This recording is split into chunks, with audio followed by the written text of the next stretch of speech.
안녕하세요. 평화인문학 강사 조경애라고 합니다. 네, 강의에 들어가기 앞서 먼저 제 소개를 드리도록 할게요. 저는 심리치료사로서 아동 청소년들과 그리고 그의 가족들을 현장에서 만나고 있고요. 제가 부캐릭터가 하나 있습니다. 마술도구에 스토리텔링을 입혀서 다양한 주제를 전달하는 스토리 마술사로도 활동하고 있습니다. 올해는 제가 좀 다양한 아이들을 많이 만나는 기회가 있었는데요. 지역아동센터의 아이들과도 스토리텔링 수업, 진로 수업도 진행을 했고요.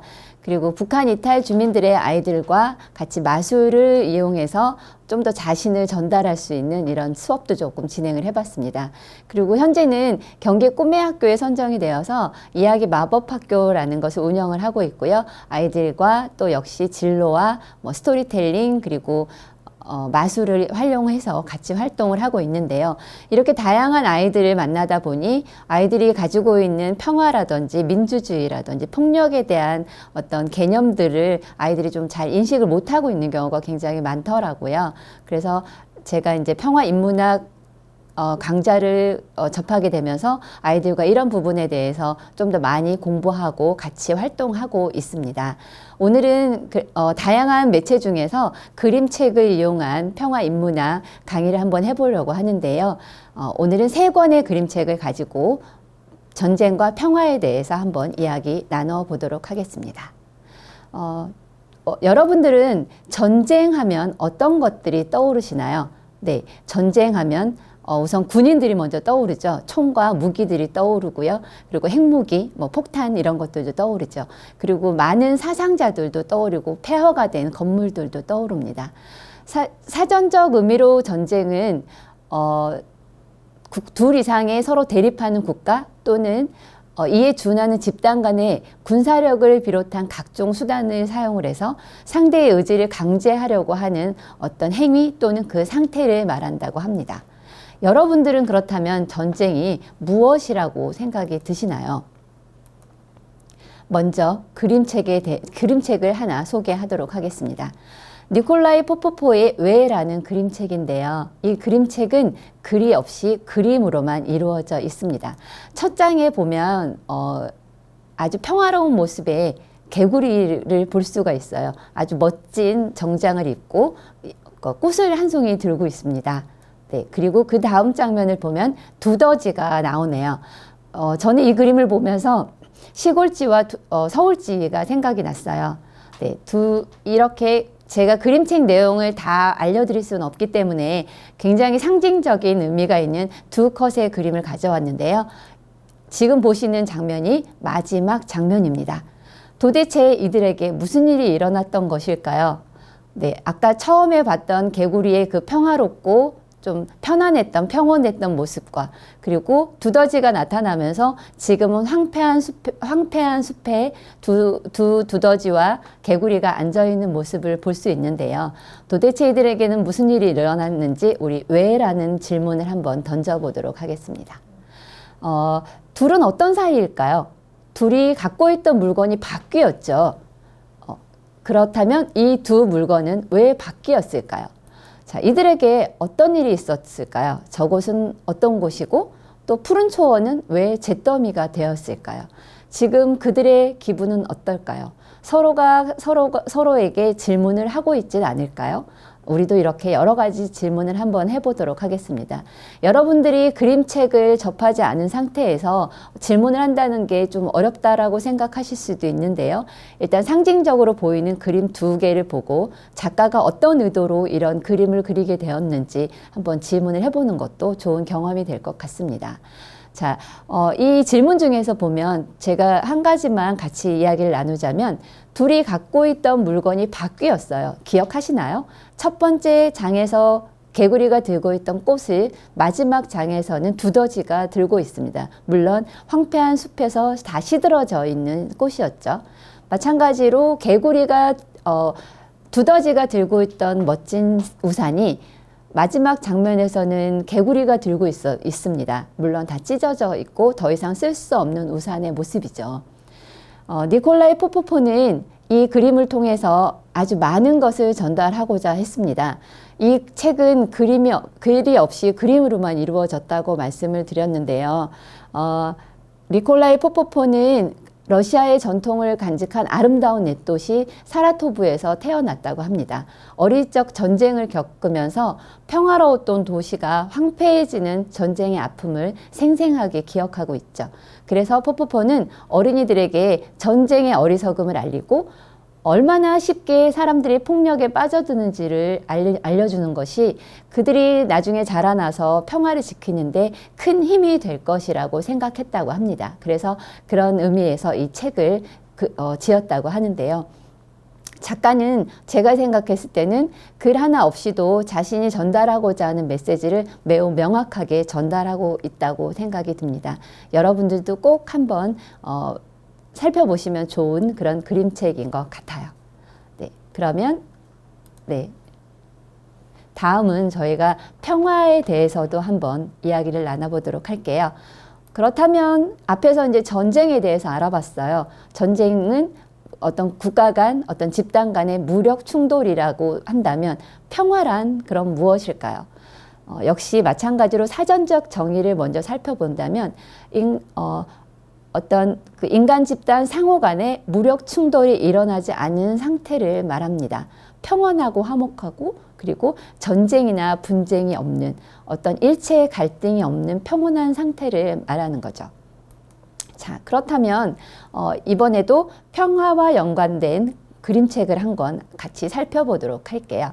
네, 하마다 게이코의 평화란 어떤 걸까라는 그림책입니다. 첫 장에 보면 아이들의 평화로운 모습들이 보여지고 있죠. 네. 평화란 어떤 걸까? 평화란 아마 이런 걸 거야. 분명 이런 걸 거야. 라고 아이들이 말하고 있습니다. 평화는 전쟁이 일어나지 않는 것이라고 합니다. 그리고 폭탄 따위는 던져지지 않는 것. 그래서 내 일상의 어떤 일과 마을, 이런 집과 이런 것들이 파괴되지 않는 것이라고 말하고 있어요. 그리고 그러한 것들이 일어나지 않는다면 내가 사랑하는 사람들과 아주 편안하게 내가 하고 싶은 것들을 하고 있는, 배가 고플 때 밥을 누구든 먹을 수 있고 그리고 친구들과 학교에서 공부할 수 있다는 이런 평온한 상태를 이야기를 하고 있습니다. 앞에서 살펴본 전쟁의 모습과 지금 여기에서 살펴본 평화의 모습 좀 구별이 가시나요? 여러분들이 생각하신 전쟁과 평화의 느낌과 비슷하신가요?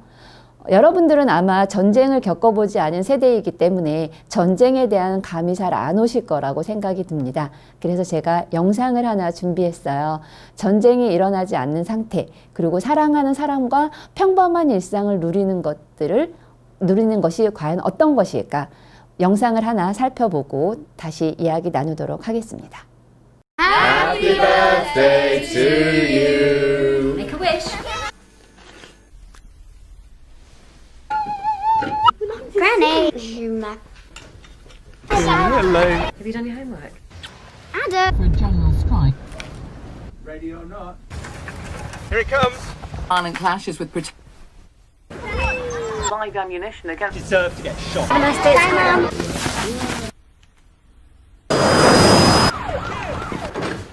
Airstrikes on rebel position. We are going to stay. What's happening? Go.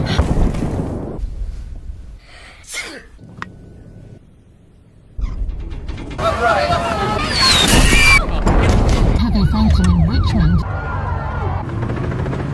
Where are we? Rebel forces advance.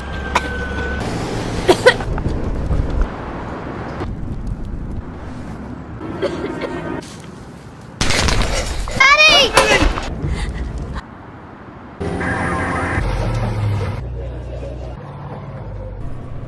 Happy birthday to you. Make a wish, darling.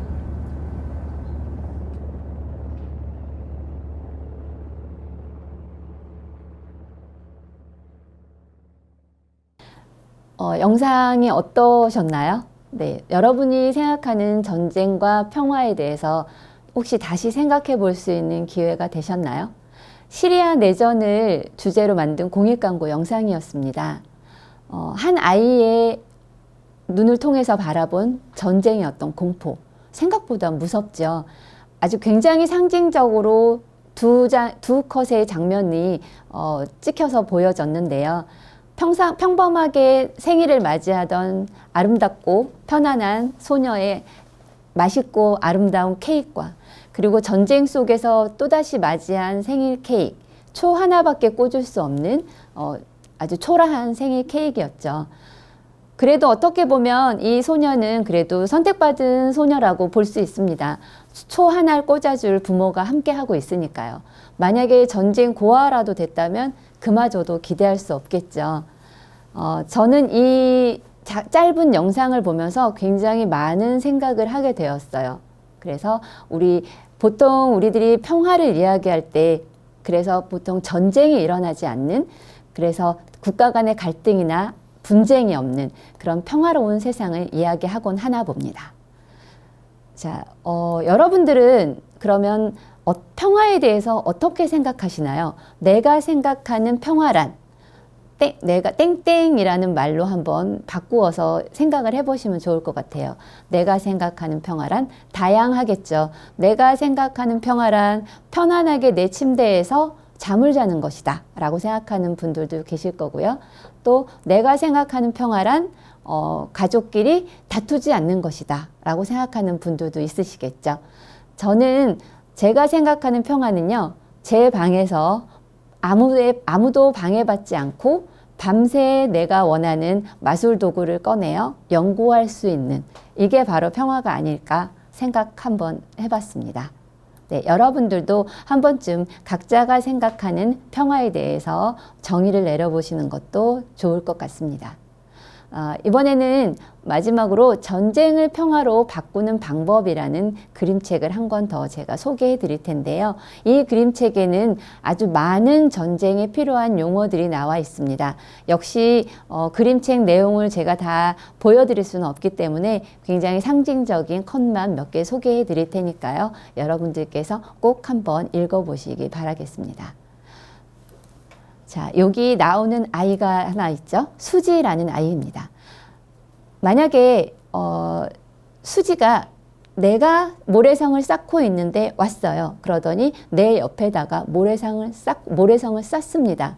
그렇다면 수지와 내 사이가 아주 가까워질 수도 있겠죠.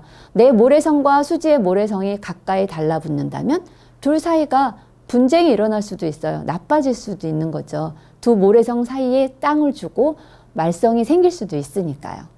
만약 두 나라 사이에 이런 일이 벌어진다면 이것을 일컬어서 분쟁 위험 지역이 되었다라고 말하고 있습니다. 좀 어려운 단어이죠. 네.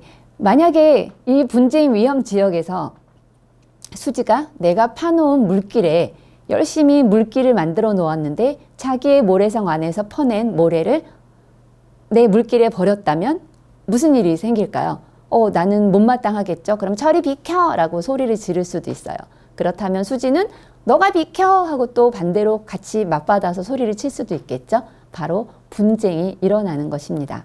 그리고 서로 양보하지 않고 버틴다면 충돌이 일어나겠죠. 이때부터는 수지와 저는 더 이상 친구가 아닙니다. 바로 적이 되는 것이죠.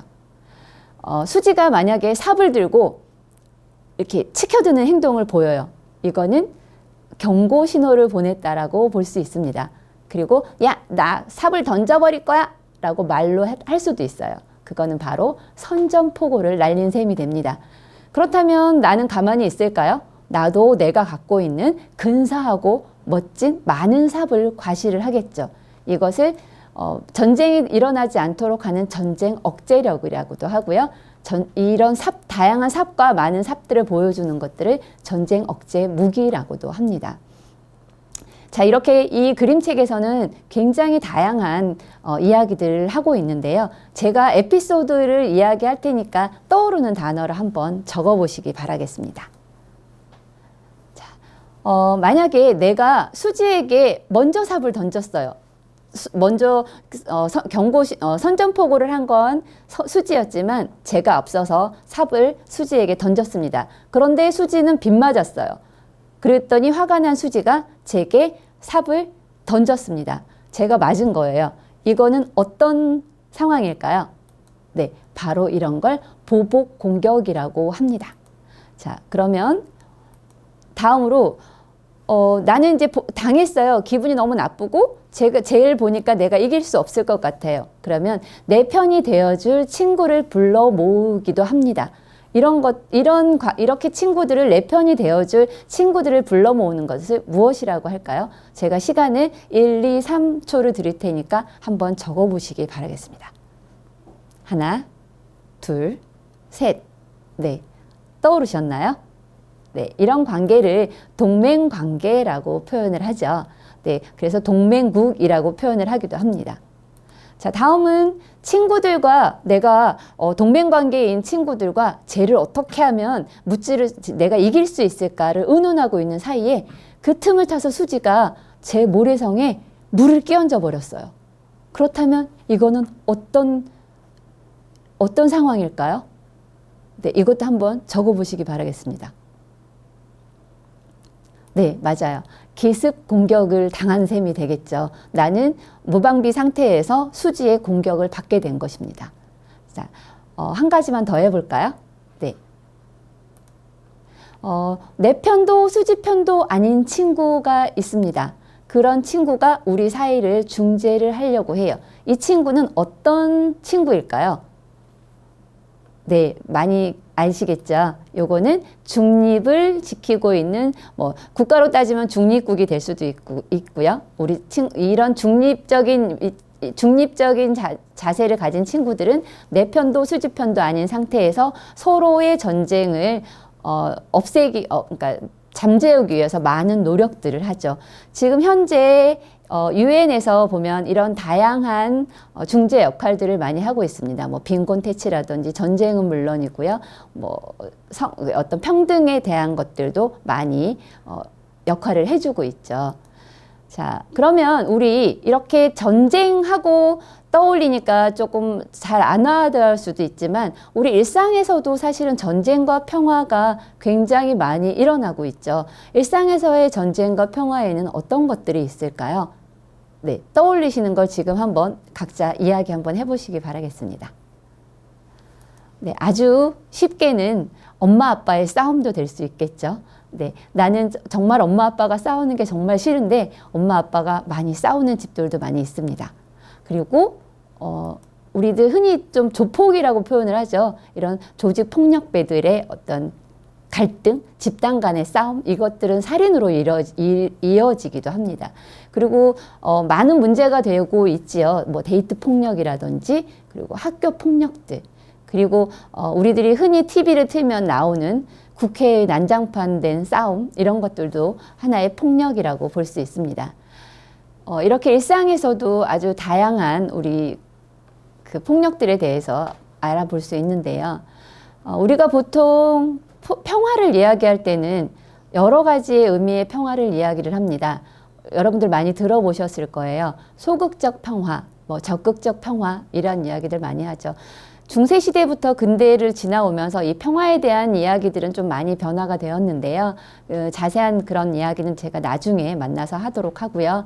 오늘은 소극적 평화와 적극적 평화에 대해서 간단하게 언급을 하고 지나가도록 하겠습니다. 소극적 평화는 전쟁이나 테러, 범죄, 폭행 등의 어떤 물리적인 폭력이 없는 상태를 말하고 있죠. 그리고 적극적인 평화라는 것은 어떤 직접적인 폭력은 물론이거니와 가난이나 어떤 배고픔, 그리고 각종 억압이나 차별, 불평등, 이런 사회 구조나 문화, 제도에 의해서 발생되는 간접적인 폭력까지 모두 사라진 상태를 말합니다. 그렇다면 진정한 평화는 무엇일까요? 전쟁과 같은 물리적인 폭력이나 이런 것뿐만이 아니라 차별과 억압에서 벗어나서 자유롭고 평등하고 정의로운 사람답게 살 수 있는 그런 상태를 말한다고 할 수 있습니다. 우리가 내 일상에서 전쟁을 그런 평화로 바꿀 수 있는 방법은 무엇이 있을까요? 앞에 그림책을 저희가 많은 부분을 나눌 수 없어서 그 안에 보면 어떻게 중재를 하고 어떻게 해서 평화가 찾아왔는지에 대한 내용들도 나와 있습니다. 읽어보시면 제가 왜 그 그림책을 권해드렸는지 알 수 있으실 것 같아요. 내가 일상에서 전쟁을 평화로 바꿀 수 있는 방법은 뭐가 있을까요? 네, 바로 가장 중요한 것들이죠. 타인을 있는 그대로 인정하고 나와 다른 점에 대해서 또 이해하고 그 타인에 대한 어떤 무관심 아니면 또는 편견 이런 것들을 버리고 상대를 이해하려고 노력을 한다면 어떤 나의 삶과 연관된 모든 문제뿐만이 아니라 그 외부에서 나의 의도와 상관없이 나의 의지와 상관없이 생길 수 있는 여러 가지 분쟁들을 해결할 수 있을 거라고 생각이 듭니다. 결국은 우리가 서로 대화를 통해서 어떤 갈등이든지 대화와 타협을 통해서 평화적으로 해결하려는 노력이 필요하다는 것이죠. 타인에게 내가 전달하지 않으면 그 사람은 내가 어떤 생각을 가지고 있는지 알 수 없습니다. 물론 나도 마찬가지죠. 그 상대가 나한테 표현하지 않는다면 나는 그 상대가 어떤 상태이고 어떤 생각을 하고 있는지 알 수 없습니다. 그렇기 때문에 서로 오해가 생기고 분쟁이 생기고 가장 쉽고 빠른 방법으로 폭력을 행사하기도 하죠.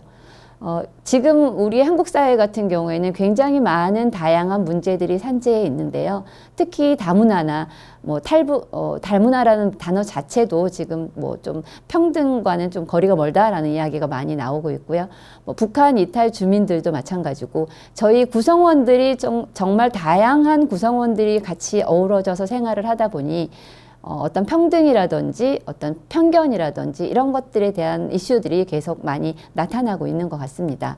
그리고 학교 현장에서도 보면 아이들이 서로가 서로를 따돌린다거나 나와 조금 다르다고 해서 좀 무시하고 무관심한 그런 상황들이 굉장히 많이 벌어지곤 해요.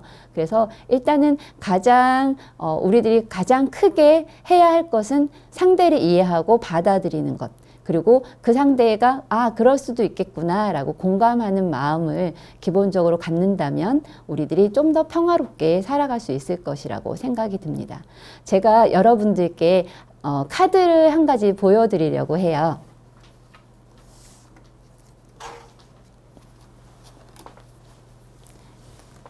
여기 제가 5장의 카드, 4장의 카드를 가지고 왔습니다. 자, 보시면 모두 화가 나 있는 친구들의 얼굴이 보이죠. 아마도 전쟁이 이런 느낌 아닐까요? 늘 화가 나 있는 상태인 거죠. 처음에는 무슨 일 때문에 화가 났는데 나중에는 내가 왜 화가 났는지도 몰라요. 그냥 화가 났기 때문에 계속 화가 나 있습니다. 그래서 화가 난 친구 옆에는 또 화가 난 친구가 생기겠죠. 또 화가 난 친구가 있고 바이러스처럼 이렇게 화는 번지고 서로를 화가 나게 합니다. 우리는 싸움을 하게 되면 굉장히 유치해진다고 하죠. 말도 안 되는 걸 가지고 트집을 잡기도 하고 나중에 생각하면 정말 어처구니 없다고 생각되지만 그때 싸울 당시에는 화가 나면 이성을 잃기 때문에 계속 화를 내게 돼요. 자, 그렇다면 내가 화가 난 그렇다면 이렇게 제가 평화로운 상태인 친구가 있습니다. 이 친구는 자기 혼자만 평화로우니까 괜찮을까요?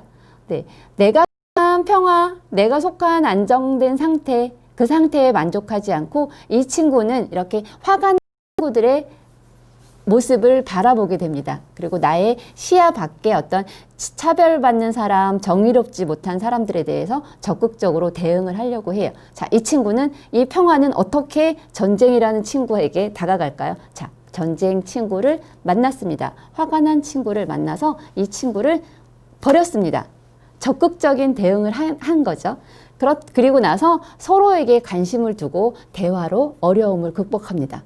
사회의 잘못된 제도나 구조를 개선해 나가는데 노력을 기울이는 거예요. 그리고 서로를 사람답게 살아갈 수 있도록 평화로운 사회를 만들 수 있도록 노력합니다. 자, 그렇다면 어떻게 되었을까요?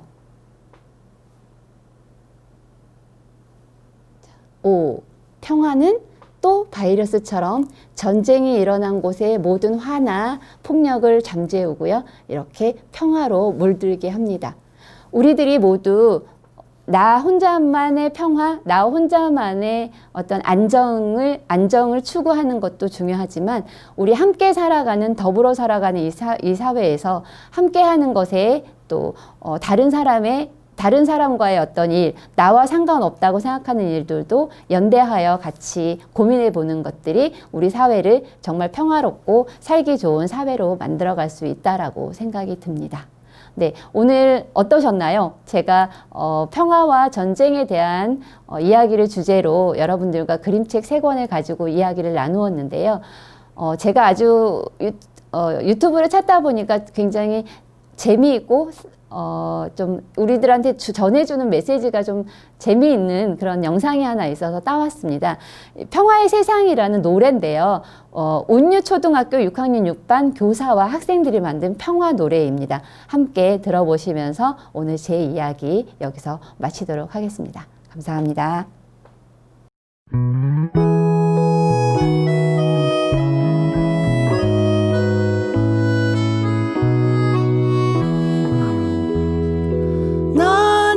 어젯밤 꿈속에서 꽃이 만발한 세상 보았죠. 너의 권리 나의 권리 우리 권리 꽃핀 세상은 나는 어젯밤 꿈속에서 꽃이 만발한 세상 보았죠. 센 척도 사라지고 갑질도 사라져 평화가 꽃핀 세상은 외롭게 혼자 꾸는 꿈은 흩어져 사라지지만 손잡고 함께 꾸는 꿈은 세상을 바꿉니다.